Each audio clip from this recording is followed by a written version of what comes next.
3 pertanyaan insya Allah. Barangkali ada yang mau bertanya, masih penasaran, silahkan.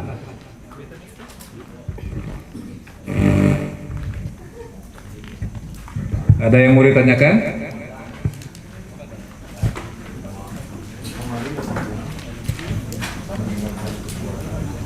Bismillahirrahmanirrahim. Assalamualaikum warahmatullahi wabarakatuh. Punten Pak Ustadz, sadayana iya abdi bawel unggal-unggal pertanyaan abdi bertanya wae gitu. Tenang naonnya? Ya. Karena saya rasa momen inilah momen dimana kita haus ilmu gitu. Bisa ke ahli ilmunya gitu, nggak so tahu begitu kan ya. Harapannya seperti itu. Nah, ini pertanyaan saya mungkin agak berbeda dari biasanya. Biasanya pertanyaan hanya butuh informasi saja.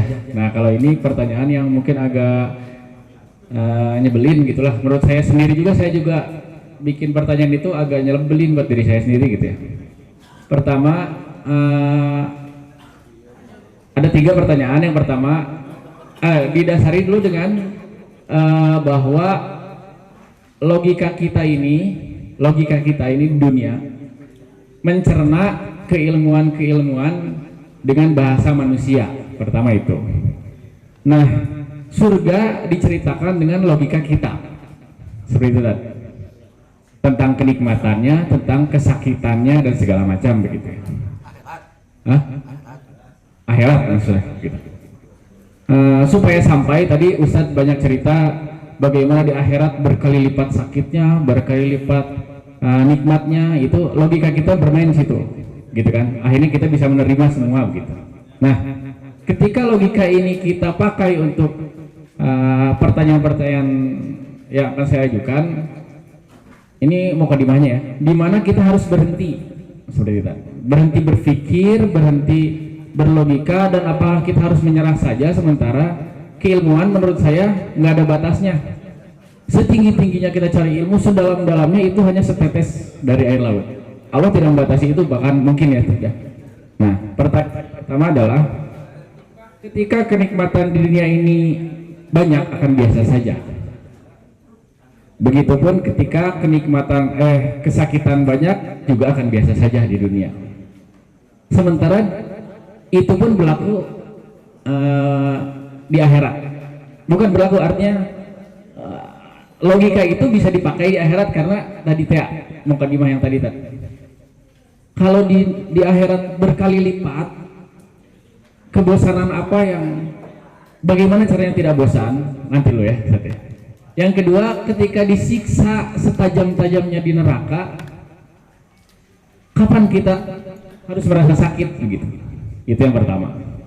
Mungkin punten agak puteran gitunya, yang mungkin ketangkapnya.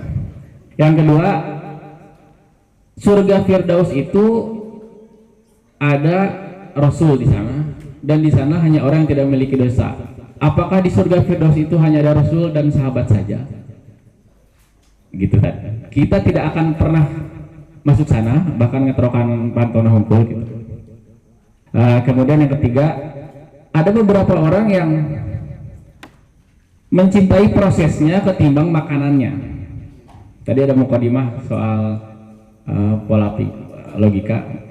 Ketika di surga Kariam, di sini pun kita banyak ceritanya ngaliwat santri lah, atau dia resep ngaliwat makannya gitu kan.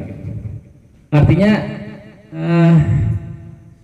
proses-proses ini justru lebih dicintai, bisa jadi gitu. Ada orang yang suka itunya daripada tinggal amna gitu. Nah, artinya logika-logika tadi yang mungkin sudah terbaca sama Ustadz dengan mukadimah saya dan pertanyaan-pertanyaan saya ini, di mana kita harus berhenti dan apakah memang harus berhenti gitu memikirkan hal ini. Assalamualaikum warahmatullahi wabarakatuh. Bang itu kan jadi apa yang diceritakan masalah surga dan apa yang diceritakan masalah neraka, mau itu berbentuknya Al-Quran, mau itu berbentuknya hadis, mau itu berbentuknya qaul ulama, sesungguhnya realitas sesungguhnya itu tidak ada yang belum ada yang melihat, belum ada yang merasakan. Sehingga tadi saya katakan seperti ini. Naon dibayangkan ku bapak-bapak aina masalah surga, sakumaha batasan logika orang kenikmatan surga itu seperti apa? Itu teu aya satai kuku-kukuna acan. Saking tidak terbatasnya urusan surga, saking tidak terbatasnya kenikmatan surga. Jadi teplet, lamun dunia ini plet, bahkan nurun dunia ini, semakin lama semakin nurun. Kalau surga ini terus meningkat, maka disebutnya dalam Al-Quran kholidina fiha abadan abada, terus naik sehingga tidak ada rasa bosan. Kumaha atunya atuin, jadinya wajib berhenti otak orang. Makanya iman nanti yang berkata, kalau Anda ingin merasakan bukan merasakan, ingin jawaban yang sesungguhnya, tadi ikut training takwa insya Allah. Dirinya nanti rasa akan yang berbicara. Ya, seperti kumaha sih rasana iman, susah menjelaskan anak. Tapi rasaan we iman juga kumaha. Jika ayeuna bagaimana rasanya gula, ayeuna salah gula kumaha? Ari amis bagaimana logikana? Bisa logikakan teu amis? Bisa tuh? Maka lamun hayang apal eta amis teh juga kumaha jangan dilogikakan. Tapi kumaha? Asaan we beres. Logika Anda akan berhenti di sana. Seperti itu ujungnya. Bisa dipahaminya? Seperti itu. Nantilah lebih panjang nanya urusan eta mah. Terus lu kedua nomor itu, orang mencintai proses. Itu masih logika. Orang dengan nafsu logika dunia itu seperti itu. Makanya akan susah ketika lamun logika dunia ini diibaratkan dengan akhirat. Itu kan ya.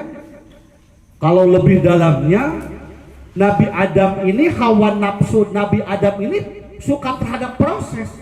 Sehingga kata Allah wala taqraba hadhihi syajarah. Syajarah ini menurut saya itu bentuk proses. Gitu.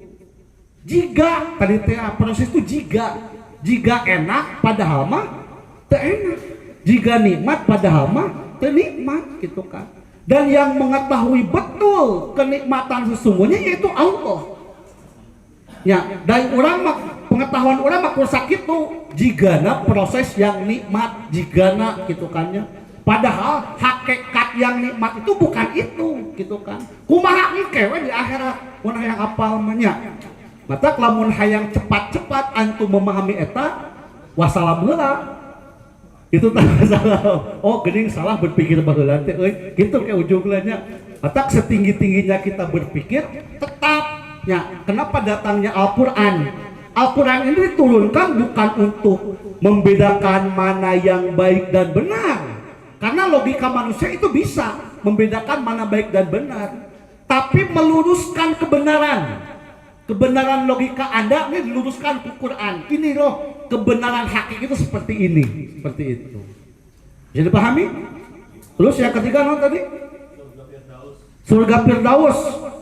Surga ini tadi saya mengatakan itu ya hukumnya tadi banyak. Jadi surga Firdaus ini buat siapa? Tentunya buat Rasulullah SAW. Orang bisa masuk ke surga Firdaus insya Allah peluangnya sangat besar karena ada banyak hadis-hadis mengatakan wadkhulul jannata min aibabin sya'a, silakan masuk surga pintu manapun. Sampai ada orang yang mendapatkan ridho Allah ini, dia diperkenankan oleh Allah mendapatkan kenikmatan yang melebihi Firdaus di surga itu saking ridhonya Allah. Jadi setelah ya jelema masuk ke surga pahandapna. Pas masuk ke surga pahandapna ditanya, "Wah, mate cok urang bunga saking bunga apa?" "Wah, jorowokan saking nikmat ya." Di kumaha jorowokan Allah kabayang. "Oh, apa kana mah?" Datanglah malaikat, kata malaikat, "Ulan, kumaha enak teh dia?" "Wah, nikmat." Daek teh ditaekeun ka tingkat selanjutnya. Cek eta jelema, "Ambung geus di dieu ngeunaheun." Gitu kan ya. Dipaksa Pak, malaikat dipaksa ditaekeun ka nu kadua. Pas di nu kadua, wah leuwih ngajolowok. Saking naon? Saking nikmat di nu kadua. Hei kabayang teh susah logikakeun ieu mah hese. Itu wah pokona mah ditanya ke malaikat, kumaha na? Wah ngadah pisan ieu mah komo cenah. Balik deui daek tuh mungah geus di dieu cenah. Naik daek naik mung geus di dieu. dipaksa deui ku malaikat Pak, tingkat katilu kitu we terus Pak, dibalikeun deui embung naik embung saking kunikmat surga tah ningkatan jika kumaha hese logika susah mencerna ieu nya sampai surga Firdaus. Di surga Firdaus ditawaran deui geus maena geus teu kuat teu kuat, wah geus lah nikmat pokona mah geus teu bisa kebayangkeun. Ditawaran hayang teu nu leuwih nikmat di surga Firdaus. Emang aya keneh malaikat? Ada. Naon bisa bertemu dengan nur Nabi Muhammad. Bisa bertemu dengan kekasih orang yaitu Nabi Muhammad. Hakikat Nabi Muhammad. Pas ketemu ya Allah, itu kenikmatan surga yang 8 itu kalah dengan bertemu dengan Nabi Muhammad. Setelah bertemu Nabi Muhammad ditanya deui, hayang teu leuwih nikmat kieu? Aya keneh malaikat aya. Naon? Bertemu dengan Allah Subhanahu wa taala yang menciptakan kita. Hek ieu logikana kumaha? Hese panugakeuna masyaallah nya. Jadi semua orang Islam ini ada peluang ke sana. Yang penting tadi terus tingkatkan taat orang, terus tingkatkan takwa orang, tingkatkan iman orang ya. Urang mau berusaha we ayeuna mah. Betul? Insya Allah. Makanya terus tingkatkan iman teh eta, jadiru imanakum supaya bisa gitu. Mangga ada yang lain? Sanes. Ready? Bapak. Assalamualaikum warahmatullahi wabarakatuh. Waalaikumsalam. Mangga Pak sakatanan dicaneut Pak. Judulna ngaos raosnya lain ngaos tegang kan deh. Sok mangga. Iya, Ustaz tentang amal-amalannya di mana Rasul.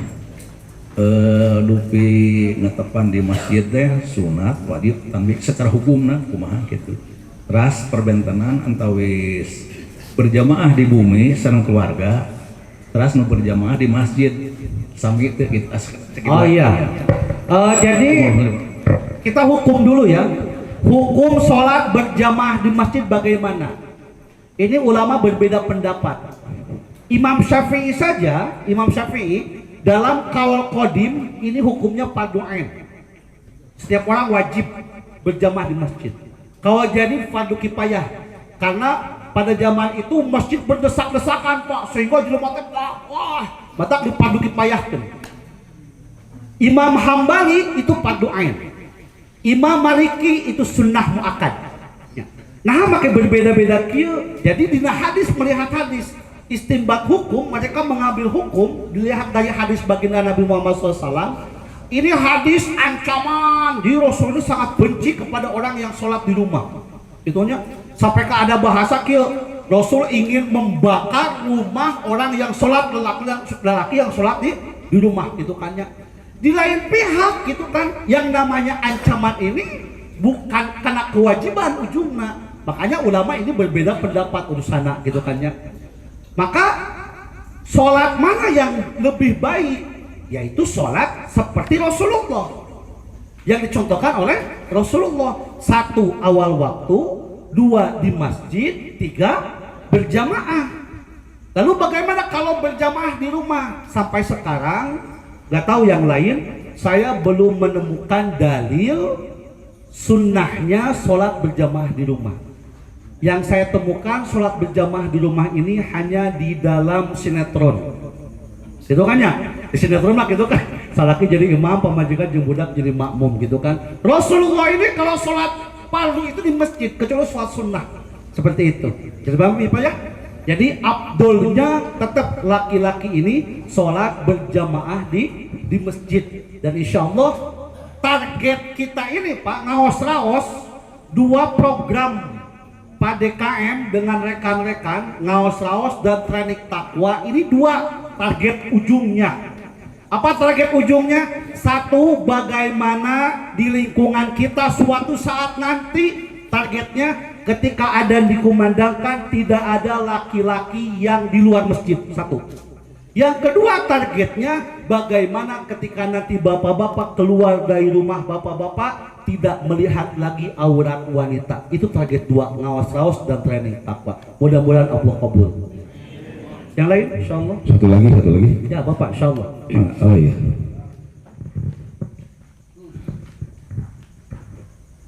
Turun Pak. Abi ikan banyak. Ludin. Yang mau ditanyakan itu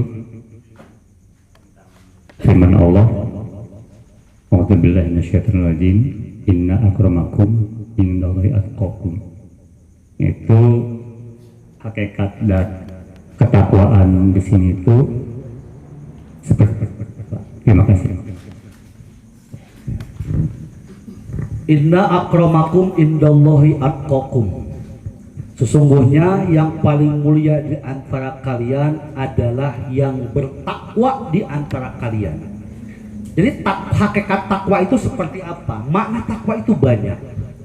Ada ulama yang memahami takwa ini artinya dari segi lafaz bahasa itu takut. Takut artinya takut kepada Allah. Sehingga yang disebut dengan imtithalu awamirillah wajitinabu nawahihi, melaksanakan setiap perintah Allah dan menjauhi larangan, ini bukan takwa, tapi efek daripada takwa. Karena orang ini takut kepada Allah, sehingga efeknya dia melaksanakan perintah Allah, menjauhi larangan Allah, seperti itu efeknya. Jadi hakikat takwa kata ulama, sebagian ulama, ini bukan semua ulama, yaitu takut kepada Allah. Nah, jadi pertanyaan, takut ini di mana adanya? Kalau di badan kita takut di mana, Pak? Hah? Di lomba pasiun nggak gonok di rumah. Takut di mana, Pak?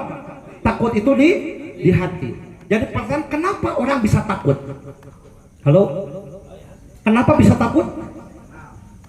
Hah? Karena iman. Yang lain karena kenal, karena tahu, Pak. Kalau tidak tahu mau takut, Pak. Contoh, Pak Haji dari sini suka pulang malam jam 2 ke Bumi Mas. Kan kau yang masuk kelewatan lewengnya, kamu udah mati gitu kan. Biasa jam 2 malam teh ke Bumi Mas, cuek pulang jam 2 malam cuek. Hiji waktu anu ngabejaan, Ji, kade euy di nyata dapet taka eta teh mah gantung ka mah teh. Eta aya hulu juri gugulutukan. Dan ada isu kaderek motor teh pot-potannya. Kunaon cing? Karena tahu, dalam untuk tahu mau hasilnya. Maka takut kepada Allah itu didasari karena kenal kepada Allah. Maka awwaluddin ma'rifatullah. Pertamanya agama yaitu kenal kepada Allah. Nah, di pertanyaan ini kenalnya, kita ini sudah kenal, Pak. Kita ini sudah kenal kepada Allah, tapi kenal takwana hese. Kenalnya tadi dia. Kenalnya di dia. Maka tidak turunkan ke dia ya. Keluarkan kebesaran makhluk, asban kebesaran Allah. Nah, program nanti training takwa itu salah satunya. Ngasupkan eta, Pak. Masya Allah aja, supaya ujung-ujungnya orang bisa ngelaksanakan perintah Allah, ngajauhan larangan Gusti Allah dulu sebutkan takwa ya. Syukur-syukur bisa sampai menjadi orang yang waro, syukur-syukur bisa menjadi orang yang zuhud. Kalau saya mengklasifikasikan gitu, takwa ini garis aman. Di atas takwa itu ada waro, di atas waro ada zuhud. Takwa urusannya haram, halal, wajib, meninggalkan kewajiban. Jadi positifnya wajib halal, negatifnya maksiat haram. Kalau waro, ini waro Pak di atasnya, ini positifnya sunnah perkara yang sunnah. Negatifnya yang makruh, yang subhat. Punten, anu ngebuahnya punten, itu urusan aja. Kalau zuhud urusannya akhirat dan dunia. Lebih mengutamakan akhirat, itu namanya orang zuhud, lain miskin zuhud tehnya, tapi lebih mengutamakan akhirat. Nah, program training takwa ini sebenarnya itu pelatihannya kita dilatih zuhud. Bagaimana contoh dilatih zuhud? Biasa bapak tidur dengan istri kita itu halal atau haram, Pak? Halal. Tapi sementara semalam 2 malam kita tinggalkan dulu untuk lebih dekat kepada Allah, lah berarti memilih akhirat daripada dunianya. Belajar zuhud dulu kita, Pak. Selama nanti pelatihan takwa teh. Minimal lah kalau tidak ada jadi zuhud jadi waro aku. Minimal lah untuk jadi waro jadi takwanya. Insya Allah. Jadilah orang-orang yang dimuliakan oleh Allah. Inna akramakum indallahi atqakum. Cukup, Pak? Mudah-mudahan tidak puas ya. Nanti untuk lebih puasnya minggu depan ya, pas nanti kenaikan Isa Al-Masih ya. Yang lain satu lagi boleh? Satu lagi ada? Ya, Pak Haji boleh, Pak Haji mangga. Pak Haji masa memang kewe minggu atuh. Haji, kewe minggu padahal mah. Lanjana. Assalamualaikum warahmatullahi wabarakatuh. Pak Haji, saya ingin bertanya sedikit nih.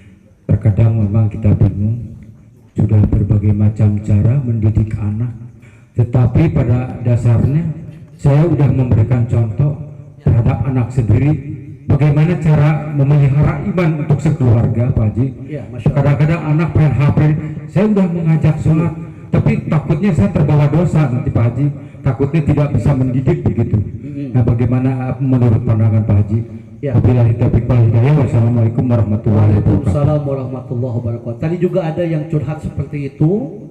Dan untuk sementara itu pembahasan panjang sekali bagaimana kita urusannya mendidik keluarga. Salah satu target kita itu tadi kan 2 orang yang akil balik laki-laki jangan ada di luar masjid, termasuk keluarga kita, anak kita, dan tidak melihat aurat termasuk keluarga kita juga. Maka program kita ini kita urus diri kita dan keluarga kita dan tetangga kita nanti urusannya. Menjalankan perintah Allah, Pak. Sadar tidak sadar kewajiban Bapak itu 5, Pak. Kewajiban pikir Bapak itu harusnya 5. 1, ya ayyuhalladzina amanu qu anfusakum. Wahai orang beriman, jagalah diri kalian dari neraka. 1. Wa ahlikum, dan keluarga kalian, istri anaknya. Yang ketiga, wa anzir ashiratakal akrobin, tetangga-tetangga kita. Itu harus kita jaga juga. Ya. Yang keempat apa? Litunzira ummal qura wa man haulaha. Sa-Indonesia aja, sa-Cianjur. Harusnya seperti itu. Yang kelima, inna arsalnaka rahmatan lil alamin. Harusnya seluruh alam. Harus seperti itu harusnya gitu kan. Yang minimal tadi jeung Pak Haji orang jeung keluarga kumaha gitu kan ya. Maka jawabannya kita belajar mendidik keluarga kita dengan cara yang dicontohkan oleh baginda Rasulullah Shallallahu Alaihi Wasallam. Namun saya dijelaskan itu satu materi aina. Lebih baik nanti program training takwa kita lebih perdalam Pak ya. Insya. Jadi harus jadi Pak Haji wayahna nanti Kamis ya, ditunggu.